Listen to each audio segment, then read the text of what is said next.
शाखाच्या प्रयत्नाला प्रोत्साहन द्यावे।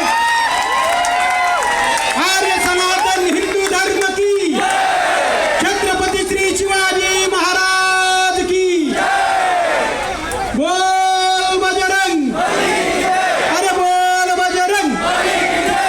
आलेल्या सर्व गोपाळ भक्तांचे रामेश्वर चौक तरुण मंडळ व शिवसेना शाखा सहर्ष स्वागत करीत आहे। आगतम स्वागतम सुस्वागतम। एक थर कमी पडतोय बंधू, आरामात पोहोचलात तुम्ही।